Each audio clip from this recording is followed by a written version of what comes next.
A lot of you all don't like when I talk about politics because I often hear things like, "Oh, well, it doesn't matter who's in power. It doesn't matter who our leaders are.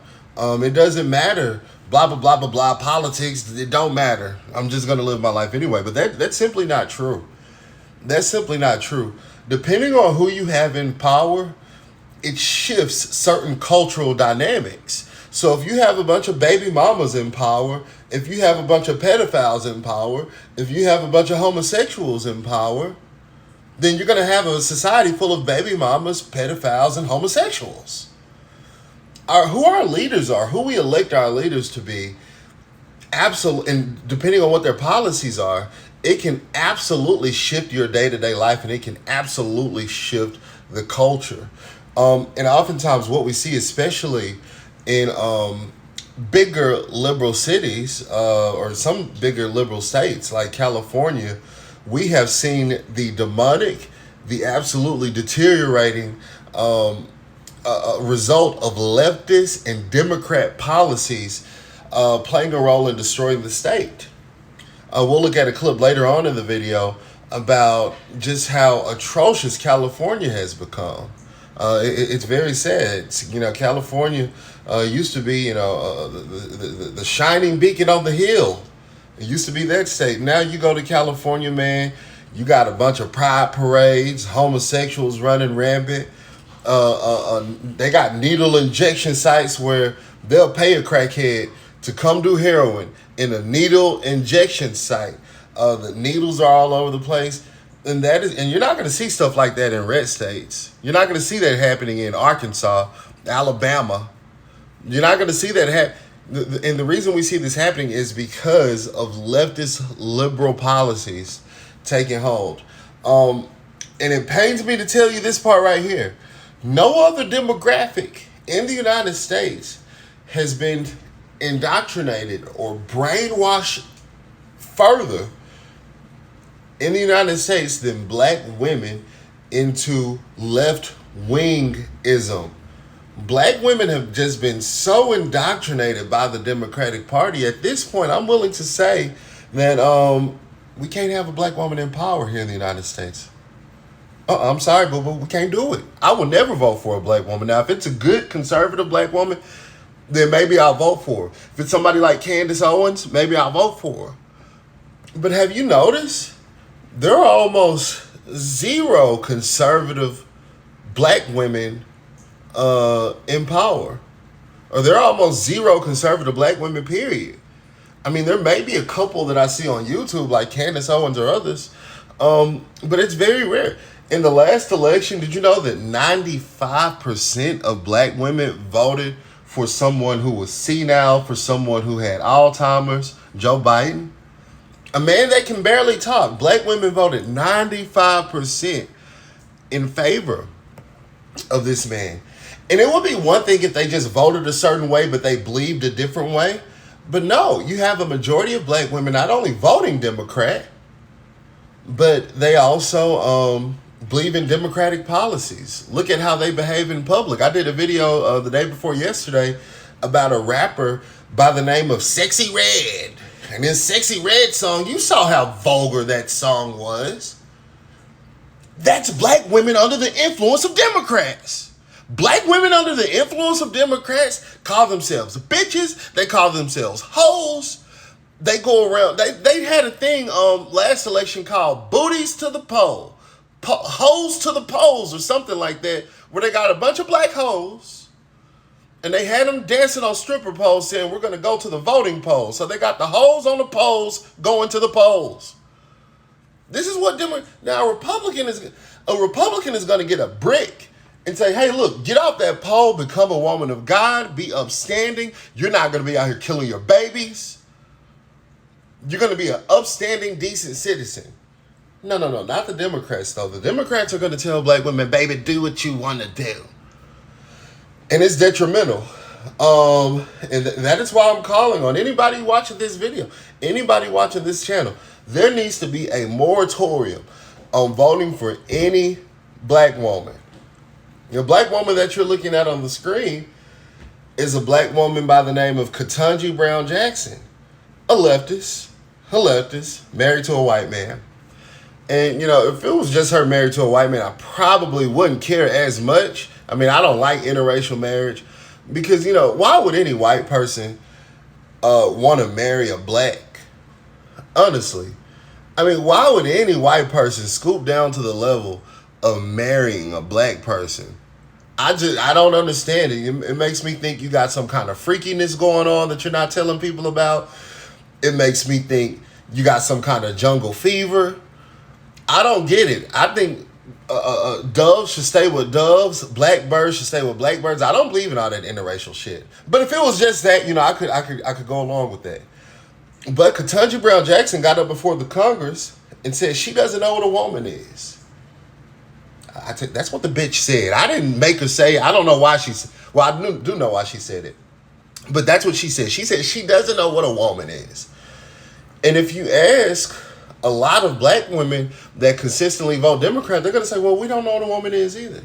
And the reason they do that, they've been indoctrinated by these leftist policies. Here's another black woman. This one is LaFonso Butler.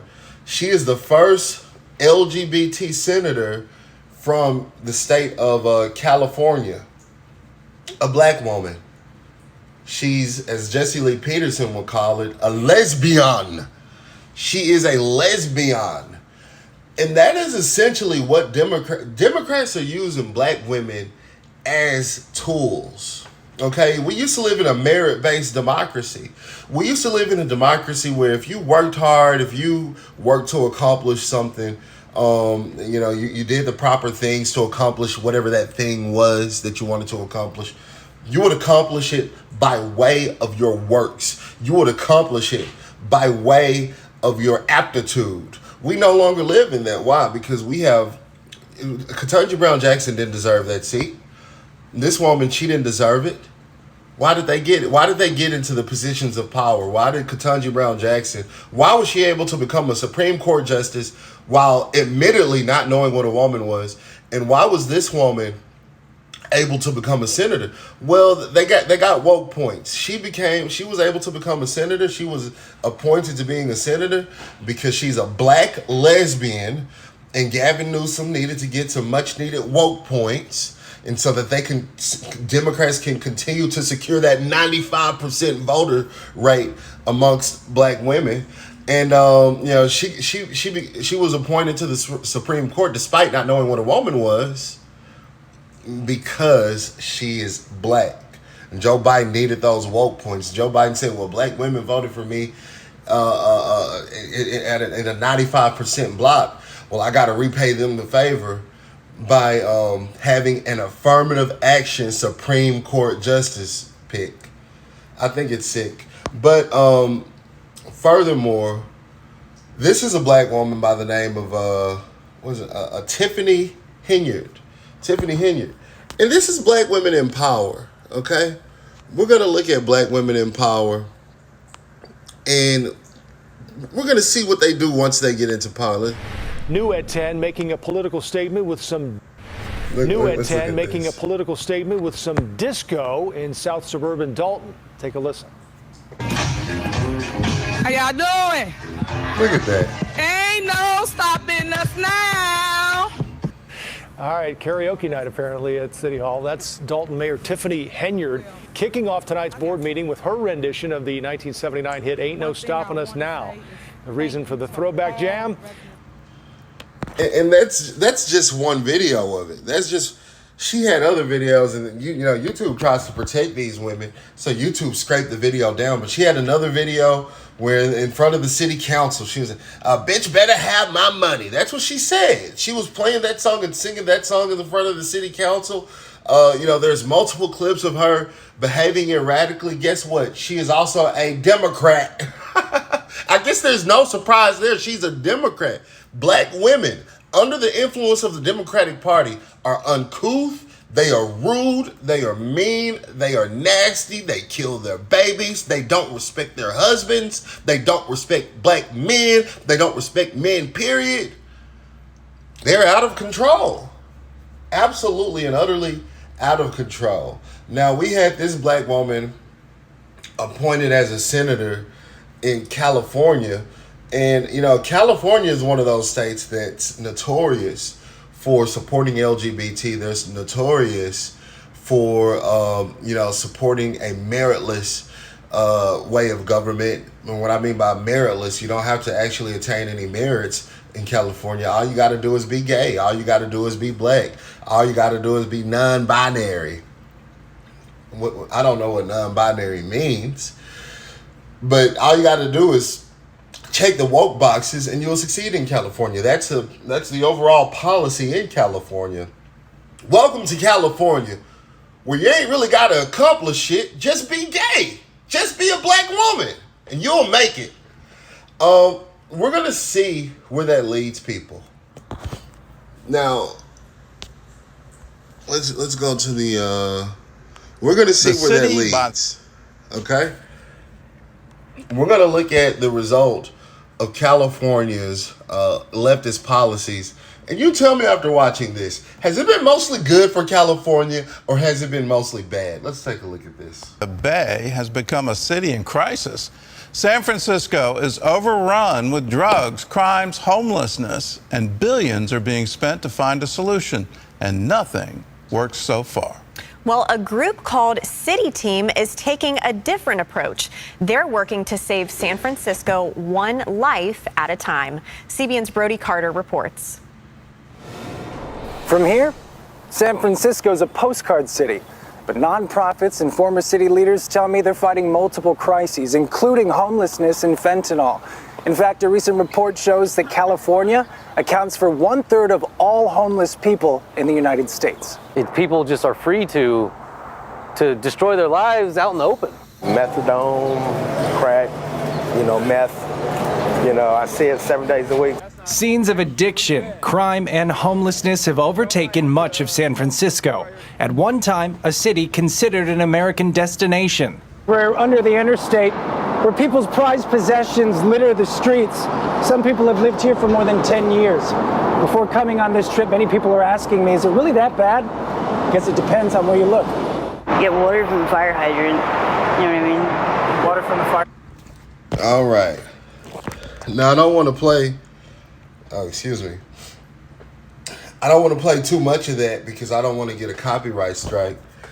But that's what happens. Yeah, that's what happens when you have all these non-binary policies, all these pro-gay policies, all these leftist policies.